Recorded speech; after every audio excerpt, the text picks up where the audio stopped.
Welcome to our introduction on the Pythagorean Theorem. The triangle shown here is a right-angled triangle. The square symbol on the bottom left tells us that that particular angle is 90 degrees. Using a formula called the Pythagorean Theorem, we can calculate the length of any side provided we know the length of the other two sides. For example, we knew that the vertical side on the left was 3 units long and the baseline was 4. We could calculate the unknown side to be 5 using the Pythagorean theorem.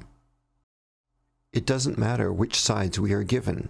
If we know the lengths of 2 of the sides, we can find the length of the third remaining side. If we were given the sides 3 and 5, we could calculate the baseline to be 4.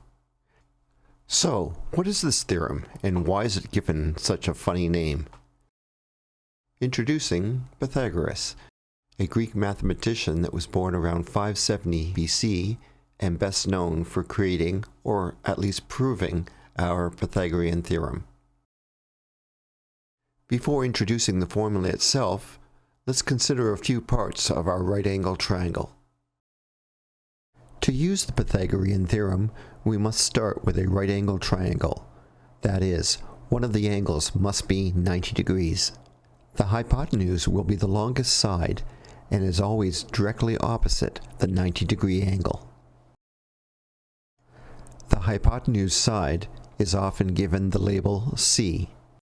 The other two sides, or legs of the triangle as they're sometimes called, are often given the label A and B. It doesn't matter which of the other two sides we call A or B, it's pretty much interchangeable. Here's the equation for the Pythagorean theorem. But what does it mean, and how do we go about using it?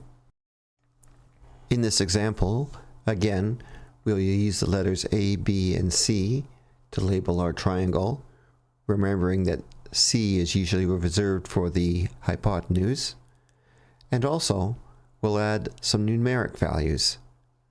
A very common right-angled triangle that's often used to introduce the Pythagorean theorem has sides of 3, 4, and 5. So, a triangle with a vertical side of 3 and a base of 4 would have a hypotenuse of 5. This is such a common example that it's often referred to as a 3-4-5 triangle. The Pythagorean theorem tells us that if we take the length of side A squared and add it to the length of side B squared, it will be equal to the length of side C squared.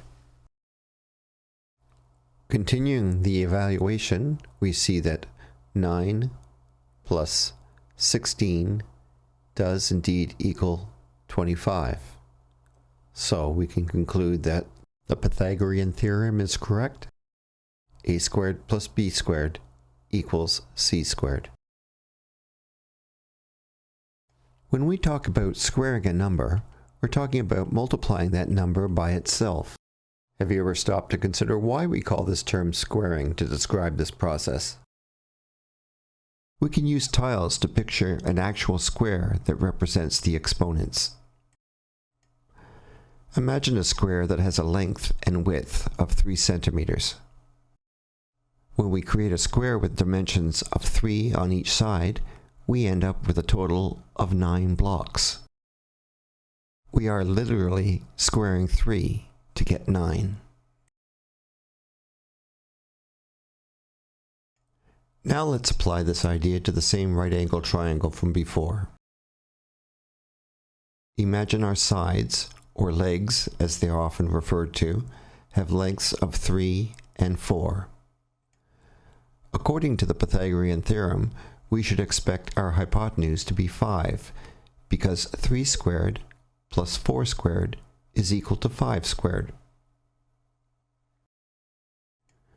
We'll make our triangle a little bigger so we can clearly count our tiles.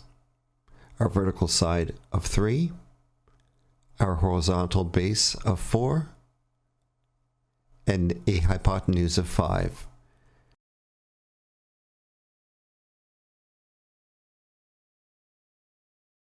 3 times 3, 4 times 4, 5 times 5. Let's make our squares from these dimensions.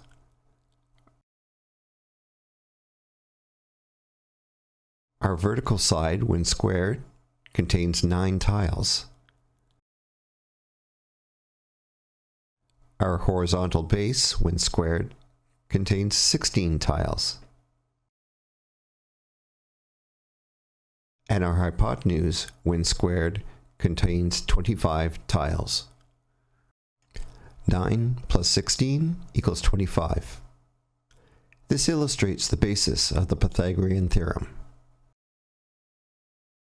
Now let's use this in some examples where we know the lengths of 2 of the sides in order to calculate the length of the third side.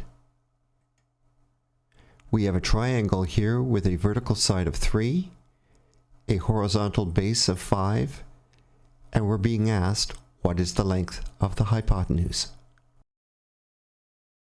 Let's start with our letter labels. We will use C to represent the hypotenuse, in this case the unknown. The vertical side 3 will label A, and the horizontal base 5 we'll call B. So, using our Pythagorean theorem, A squared plus B squared equals C squared. We'll now substitute the values that we know. We know A, we know B, so we'll simply substitute values of 3 and 5 for A and B, and we're still trying to find out what C is.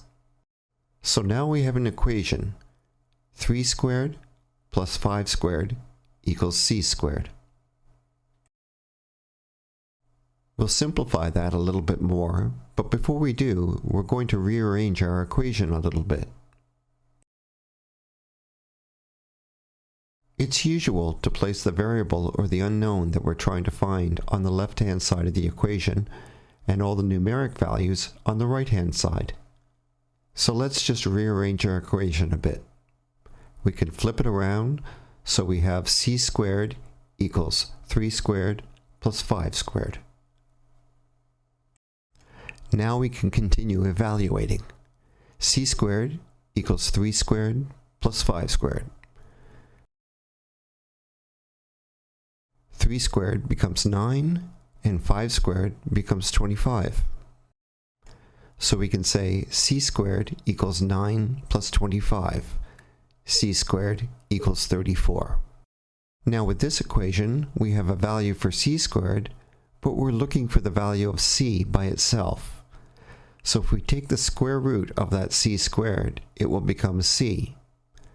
But what we do on the left-hand side, we have to do on the right-hand side. So the square root of C squared will be equal to the square root of 34.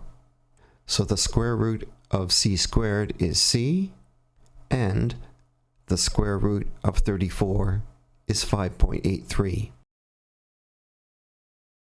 We now have a value for our hypotenuse. Here's another example. Now this triangle has been rotated around a little bit, but we can still easily find the hypotenuse simply by looking directly across from the right angle. So we look for the right angle, and the side that's directly across from it is the hypotenuse. Let's label that C, and we can choose the letters A and B to represent the other sides. So A squared plus B squared equals C squared is our Pythagorean theorem. Now let's substitute the values that we know. We know the 8 was the hypotenuse, so we'll put that where C was. And we know that 4 represented side A, so that goes on the left-hand side of the equation. Now we're left with B squared. We're still trying to figure out what B is. Now, once again, we're going to rearrange our equation so that our variable remains on the left-hand side and all the numbers are on the right. Let's take that 4 squared on the left-hand side. We'll bring it over to the right where it becomes negative 4 squared. And then we have B squared isolated on the left. So b squared equals 8 squared minus 4 squared. 8 squared is 64, and 4 squared is 16. Adding the number values gives us b squared equals 48. Once again, if we want to know what b is, we have to take the square root of b squared. Therefore, we'll have to take the square root of 48. The square root of b squared is b, and the square root of 48 is 6.93. So now we have a value for our unknown side of b, 6.93. In summary, if you're given a right-angled triangle and the length of any two sides, you can calculate the length of the remaining side. Here's a little fun fact. Pythagoras and his followers believed that beans were sacred and possibly contained human souls.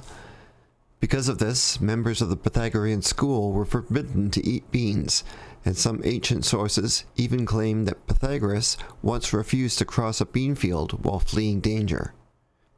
It's a strange contrast considering that he's now most famous for a clean, logical theorem taught in math class.